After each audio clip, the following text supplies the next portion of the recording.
ये जो ऐतिहासिक दिन है, ये आज हमारे देश में जो ऐतिहासिक दिन है, ये प्रधानमंत्री नरेंद्र मोदी जी की वजह से ही हमें ये सौभाग्यशाली दिन देखने को मिला है। अब आप सोचिए कि इस तरह की कितनी ऐसी व्यवस्थाएं हैं जो देश को जो है आप खुद एक बात कितनी अविश्वसनीय ये बात है कि कोई चीज क्या इस देश में कानून से बढ़ के हो सकती है, जिसपे कानून ही नहीं है, वो उसको बिल्कुल इम्यूनिटी मिली हुई है।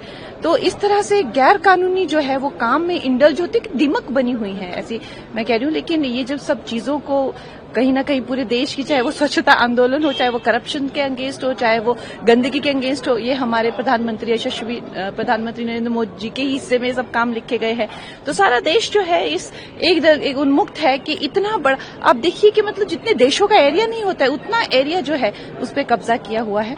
और अब वो जो है पूरी रेगुलेटेड जो बॉडीज हो गई, चाहे वो डीसी हो गए, कलेक्टर हो गए, वो जो है उन चीजों को जो है अब देख रेख करेंगे सरकार के उसमें। और सबसे बड़ी बात जो है, अगर कोई भी उन्होंने गैर कानूनी काम अगर वो करेंगे तो कानूनी व्यवस्थाएं जो उनको पूछ सकती है।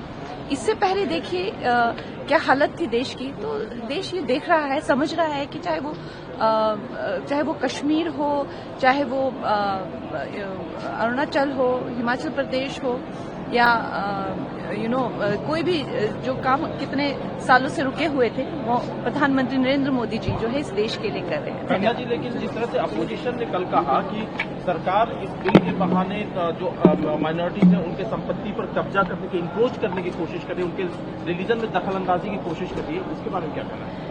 देखिए, ये जो हमारे जो विपक्ष इसको जितना विस्तृत रूप से बताना था, हमारे होम मिनिस्टर जी ने, किरण रिजिजू जी ने बहुत इलैबोरेट इसको किया हुआ है। मुझे तो नहीं लगता और ज्यादा इलैबोरेट करने की जरूरत है। लेकिन मोटा मोटा बात यही है कि कोई भी व्यक्ति, कोई भी संस्था, कोई भी धार्मिक संगठन जो है वो कानून से, संविधान से ऊपर नहीं है। ये जो बिल है, अगर मोटा मोटा इसका मैं कहूं कि क्या इसकी बॉटम लाइन यही है कि इस देश के संविधान से ऊपर कोई भी नहीं है। तो ये हमें आज ये सौभाग्य प्राप्त हुआ है कि एक दिमक की तरह जो एक करप्शन जो इसको खा गई थी और देश को खा रहा था, अब हमारा देश इससे भी मुक्त हो जाएगा।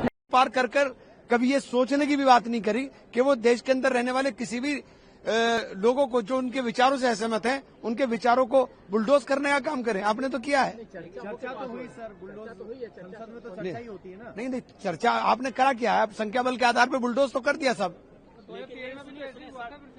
क्या किया था? क्या हुआ 2013 में? क्या 2013 में किसको बुलडोज किया था बताइए आप? कांग्रेस ने किस सरकार के अंदर रहते हुए किसके अधिकारों को उसके अधिकार से वंचित करने का काम किया? आपने आदिवासी कर करके क्या कौन आदिवासी वक्त था? वक्त के लिए लक्षद्वीप के लोगों को उनके अधिकार से, जो धार्मिक स्वतंत्रता का उनका अधिकार है, उसको आपने वंचित कर दिया।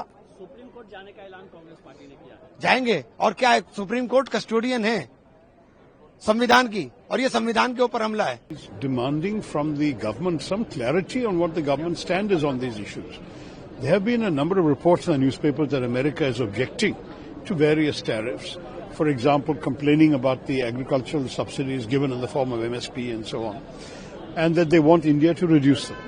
But India knows that our farmers are already living in very desperate conditions, and that if their products are swamped by agricultural imports, they could have some consequences. So what I think the Congress Party leadership was trying to accomplish today was to demand of the government to come and make a clarificatory statement in the Lok Sabha. That's the platform. Parliament is the platform where the nation gets to hear from the government as to what they are planning to do. So some clarity as to the government stand is what the party was asking for.